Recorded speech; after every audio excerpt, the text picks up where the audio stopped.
boss. Balik sa inyo, Lay and Zulz. Maraming salamat sa iyo, Hazel. Okay, Lay, ngayon na nga yung pinakauna nating panayam. Ukol ito sa ekonomiya naman sa... Siyempre kanina, di ba, nag-uusap tayo kanina.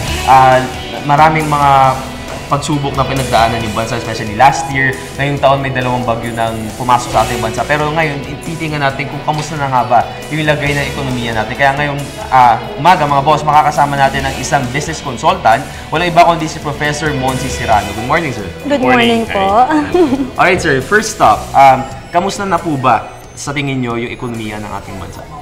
Well, from 6.7 to 3.8, 7.2. Yung 7.2 natin, we should really be proud of it. No? Nakikita natin na maganda yung nangyayari sa ating bansa. Ang ano ko lang nga, sabi ko nga ganon, the government could do more to improve our economy.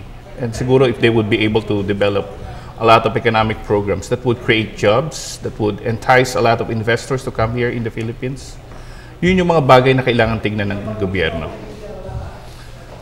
Ano naman po yung mga factors na nakakapag-contribute sa pagpapalakas ng ekonomiya natin? Since sabi nyo nga po, from the past years, tumaas po talaga yung economy ng bansa natin. And hopefully, tumaas pa siya sa mga susunod na years. Sa tingin ko, maraming, the potential is there. Nandito na nga, tumakbo na nga tayo, yung ekonomiya natin tumaas na despite of the calamities that we encountered. Ang kailangan natin gawin kasi unang-una, sa akin, let us level the playing field.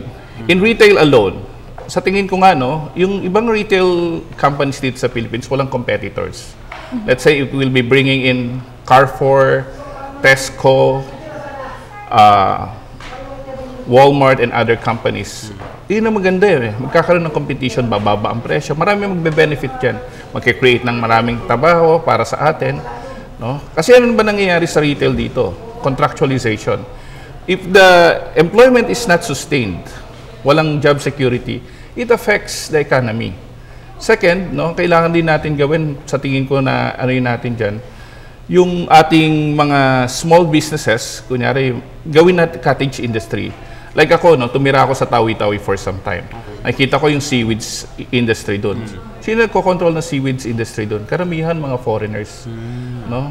I have nothing against foreigners getting to the business, kaya lang they're being taken advantage by some unscrupulous people. Sa tingin ko, kunyari ito, gawin nating cottage industry.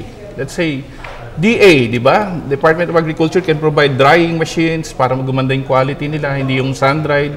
Although there are some seaweeds that use sun-drying talaga, Yun yung kailangan natin. Second na kailangan natin, ang pwede pa rin natin gawin, yan, di ba, alam natin sa Danao, magaling gumawa ng barel. Di ba? Ang nangyayari dyan, sayang yung potential.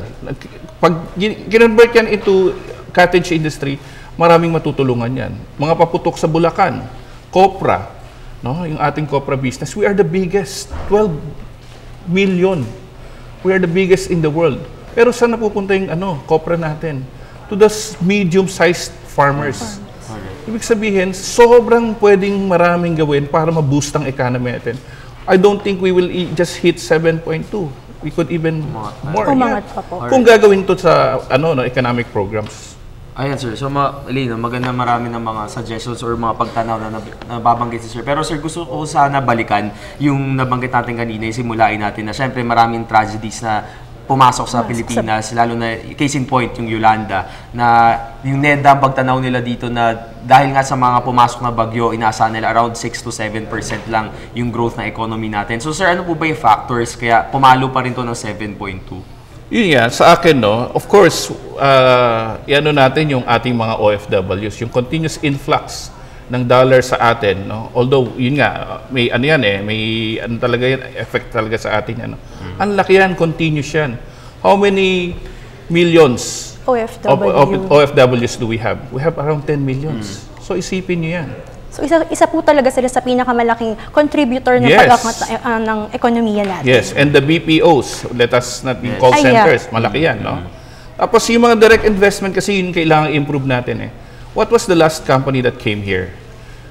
Sabi lang natin itong Hanjin 2007, yung sa ship dun sa Maraming pwedeng gawin. I spoke with the chairman of COIMA. I interviewed him last year. ang concern nga niya, sabi niya maganda ang Philippines. Ang sabi na nga lang niya, marami tayong kailangan i-address. Siguro yung power rate natin. Kasi isa tayo sa pinakamahal, no?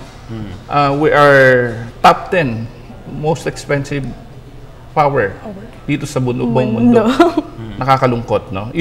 Pero yun nga if the government would only focus on improving it, maraming magagawa. Sabi ko nga sa inyo, yung contribution natin, despite of sa economy natin, calamities natin, nag-grow yan, yung mga patuloy na pagbigay ng mga pagdaloy ng pera dito sa ating bansa.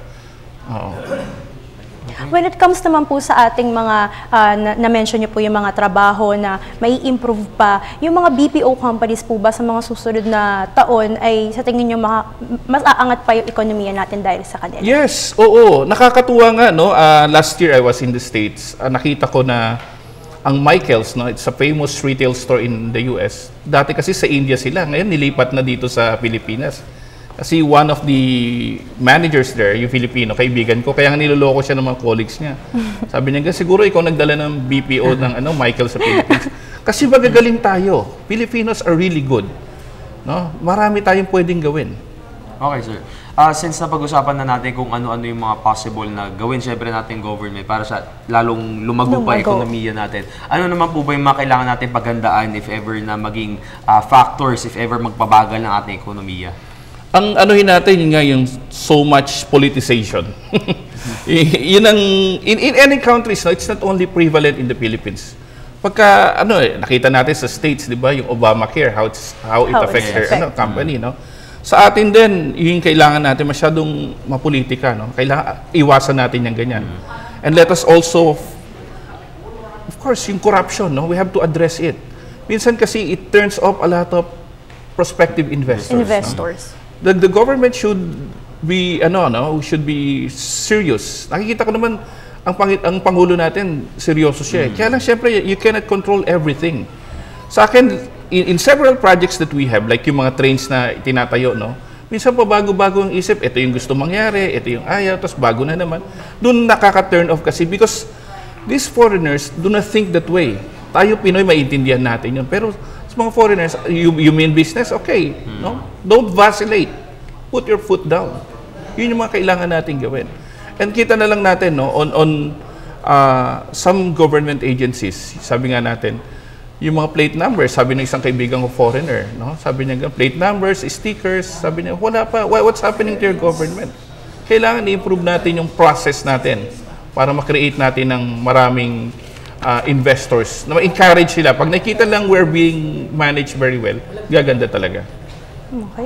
Since nakita rin naman natin yung mga pros and cons or yung mga may ikauunlad pa ng bansa natin, matanong ko lang po, ano pa po ba ang dapat na gawin ng pamahalaan natin para maramdaman ng mga nasa below ng poverty line yung ikaaangat na ekonomiya natin since yung iba po naiisip pa rin nila na hindi natin nararamdaman. Totoo yun, no? Very nice question. I like it. The government should create long-term jobs. No? Dapat, mawala yung sinasabi nga natin na economic myopia. Kasi nangyayari kasi nga, puro stocks. No? Stock market does not create jobs. Dapat long-term jobs ang i-create ng government. Nakikita ko yan, yun naman yung kailangan, dire-diretso yan, sustained and long-term employment jobs.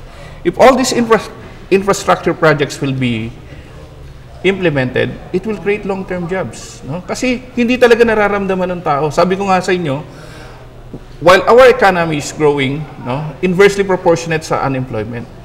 Pero unti-unti, syempre, Rome was not built in 3 days.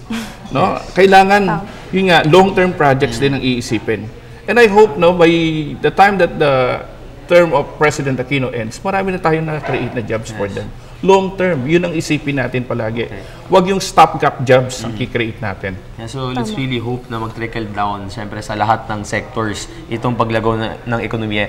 Well, speaking of yung mag-trickle down nga ng effects, sinasabi sir no, na nagde-develop na raw or umuunlad na nga yung ekonomiya daw ng Amerika at ng Britanya. So, with regard to that, meron po bang epekto ito sa ekonomiya ng Pilipinas? Inevitably, of course, there would be effects.